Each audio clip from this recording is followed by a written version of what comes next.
Video में हम लोग वेक्टर्स एंड 3D ज्योमेट्री का कंसेप्ट डिस्कस करेंगे।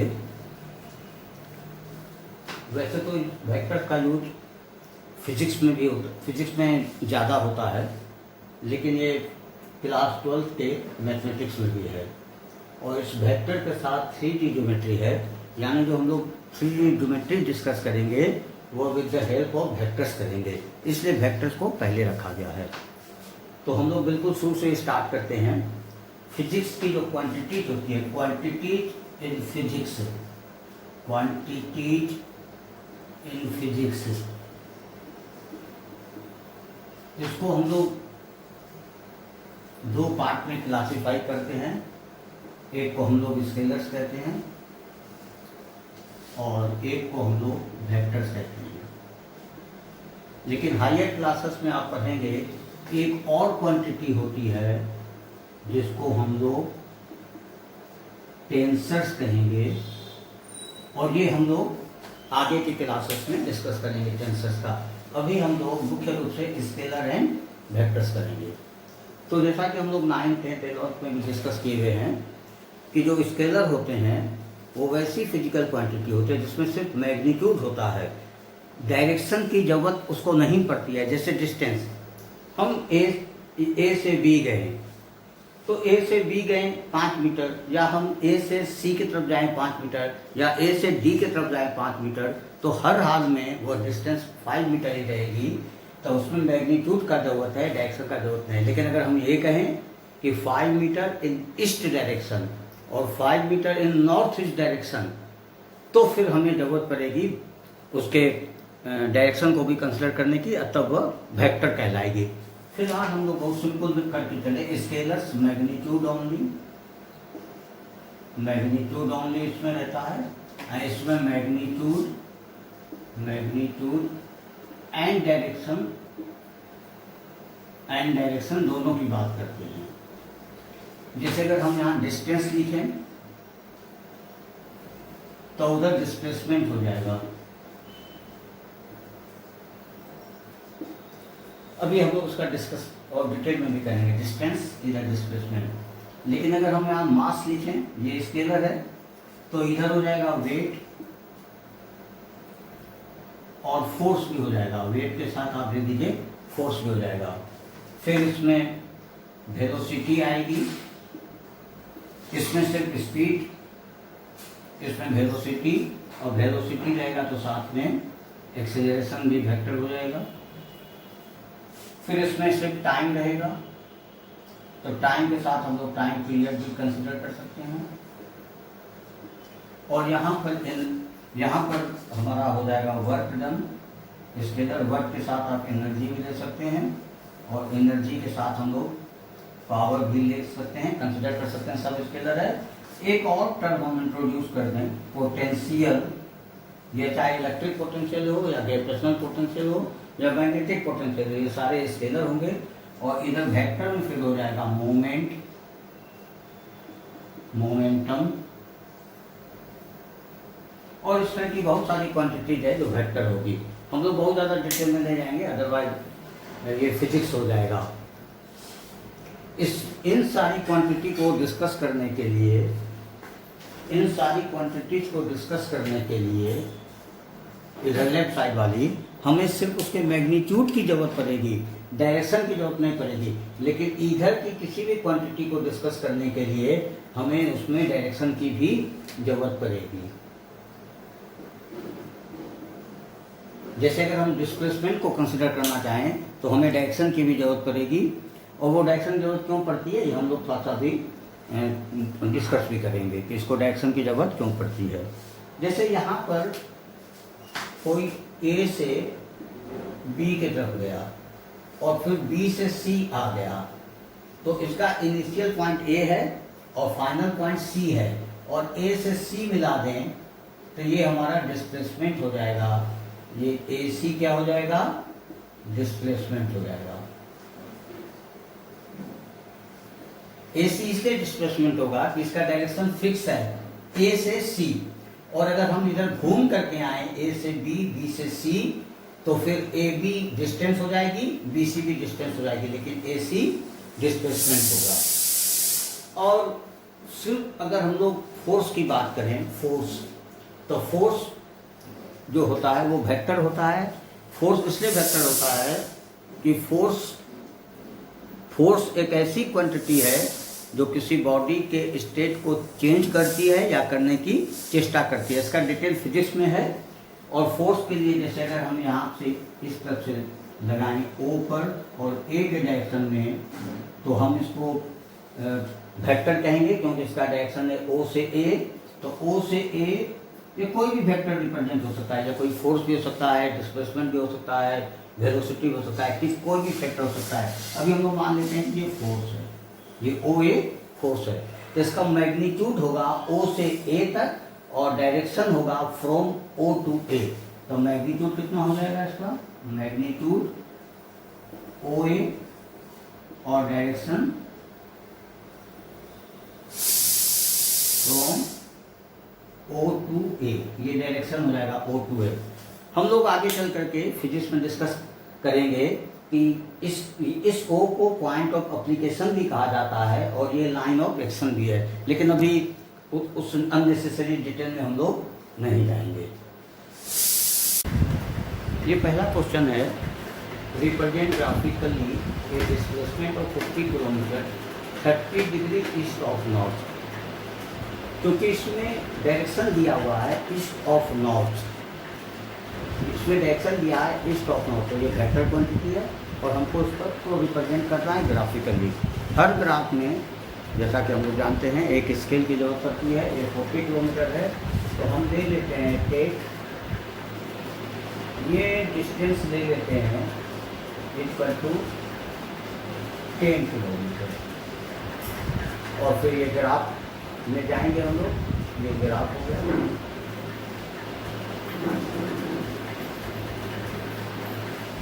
ये नॉर्थ, याद रखिए नॉर्थ ऊपर होता है और साउथ नीचे होता है। इसको आप यूँ भी समझ सकते हैं कि हम लोग के नॉर्थ में हिमालय है, हिमालय जो बहुत ऊंचाई पर है, और साउथ में ज़्यादातर करके समुद्र हैं, सी हैं, इसलिए साउथ को नीचे दिखलाए हैं और नॉर्थ ऊपर दिखलाए हैं, यानी नॉर्थ के तरफ हिमालय है, ऊपर है साउथ को। और इससे अगर आप दाहिने तरफ आएंगे तो ये ईस्ट हो जाएगा और लेफ्ट साइड में आएंगे तो ये वेस्ट हो जाएगा। अब आपको 40 किलोमीटर चाहिए और इतना 10 किलोमीटर है, तो हम लोग देखिए ये 10 किलोमीटर, ये 20, ये 30 और ये 40, तो ये 40 किलोमीटर हो गया। और 30 डिग्री ईस्ट ऑफ नॉर्थ, यानी नॉर्थ से ईस्ट के तरफ आएंगे तो ये मिला दे दीजिए 30 डिग्री। और ये ग्राफिकल रिप्रेजेंटेशन हो गया 40 kilometre 30 degree east of north. इसी तरह से जो दूसरी वेक्टर क्वांटिटी जो भी हम लोग रिप्रेजेंट कर सकते हैं। अब हम लोग आते हैं क्वेश्चन नंबर 2 पर, classify as scalar and vector. Question से तो सिर्फ यही है कि आप बता दिए कौन स्केलर कौन वेक्टर, लेकिन हम लोग रीजन भी थोड़ा सा लिखेंगे ताकि आप जब कभी इसको देखें और प्रैक्टिस करें तो समझ में भी आए कि कैसे हो रहा है सॉल्यूशन। पहला हम लोग ले लेते हैं 30 kg। अब ये 30 kg क्या है? 30 kg यूनिट है, इसकी यूनिट है, मास की यूनिट है। और मास क्या है? स्केलर है, तो यह भी स्केलर होगा, यह भी क्या होगा? स्केलर। और आप चाहें तो यहाँ पर दे सकते हैं as 30 kg represents mass which is scalar. फिर आप देखिए दूसरा 2 metres north west. 2 metre magnitude है, 2 मीटर मैग्नीट्यूड है, लेकिन इसमें डायरेक्शन भी दिया हुआ है। ये यहाँ पर आप देखिए 18 वेक्टर, 18 वेक्टर। और आप चाहें तो reason 2 metre is magnitude, 2 meter magnitude, and northwest इस डायरेक्शन। इसमें दोनों चीज हो गया, मैग्नीट्यूड भी हो गया और डायरेक्शन भी हो गया। फिर आप 30 डिग्री आइए, सॉरी 40 डिग्री, 40 डिग्री ये स्केलर है at only magnitude is zero. अब आप 4 पॉइंट पर आ जाइए। 4 पॉइंट है 40 वाट, 40 वाट किसकी यूनिट होती है? पावर की। और पावर क्या है? स्केलर है, एनर्जी, वर्क, पावर, ये तीनों स्केलर है। 40 वाट ये यहाँ पर दे दीजिए, स्केलर एट वाट की present power, which is scalar, power को रिप्रेजेंट करता है जो स्केलर है। और फिर पांचवा में आगे 10⁻⁹ कूलम किसकी यूनिट है? चार्ज की। कूलम भी स्केलर हो गया। एट चार्ज इज स्केलर, ये चार्ज की यूनिट है और चार्ज स्केलर हो गया। और 620 मीटर पर सेकंड स्क्वायर ये वेक्टर है, क्योंकि मीटर पर सेकंड स्क्वायर रिप्रेजेंट करता है एक्सेलरेशन को। एट मीटर पर second square represents acceleration,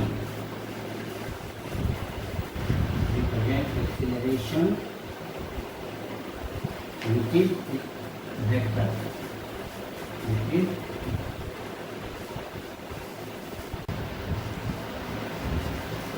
classify the following as scalars and vectors।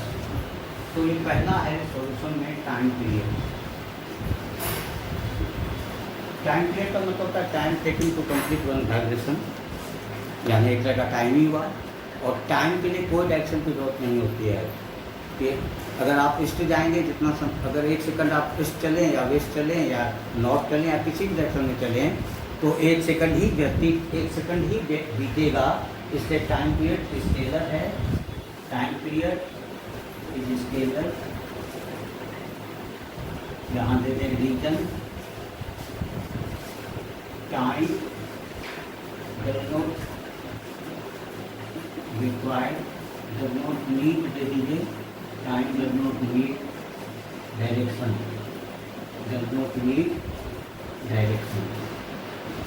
to be represented,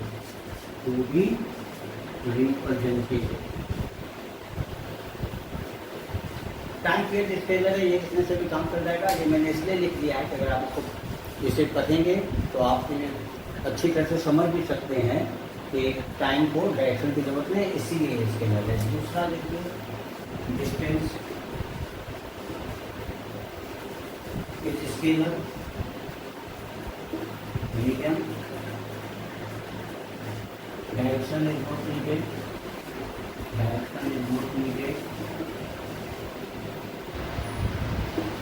to represent distance. Direction की कोई जरूरत नहीं है डिस्टेंस के लिए। तीसरा देखिए, तीसरा है force is vector, reason force है, force can be represented magnitude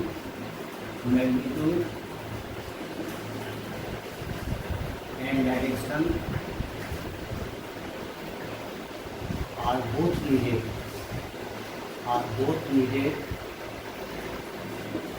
to represent। Force को रिप्रेजेंट करने के लिए हमें दोनों चीज की जरूरत पड़ती है। अब आप आइए, इसमें एक चीज मैं चाहूँगा दिमाग करके लिखने तो अच्छा है, दिमाग करके एक एक्चुअली फोर्स है two more characteristics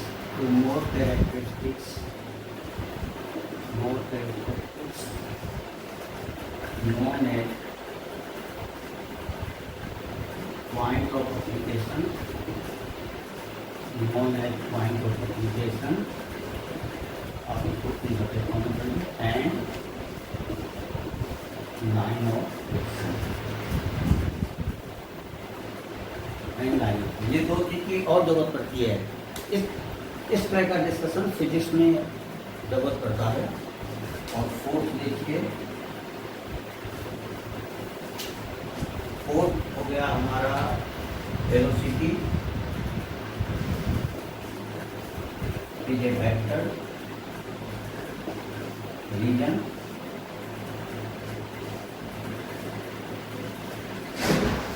if direction will not be there, it will not be there with velocity, it will be speed। इसका मतलब है कि वेलोसिटी को रिप्रेजेंट करने के लिए डायरेक्शन का होना जरूरी है, और अगर डायरेक्शन नहीं होगा तो ये सिर्फ स्पीड हो जाएगा जो स्केलर है। और एक लास्ट देखिए qualified work done with scalar reason no direction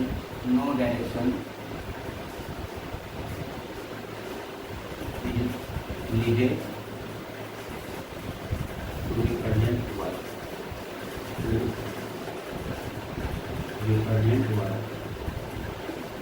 यहाँ मैं एक चीज आपको बता दूं, हम लोग कभी कभी वर्क को प्लस माइनस साइन के साथ लिखते हैं। वहाँ प्लस और माइनस डायरेक्शन नहीं बताता है, वो उसका नेचर बताता है कि work done by the object किया जा रहा है या work done on the object किया जा रहा है। इसकी डिटेलिंग फिजिक्स में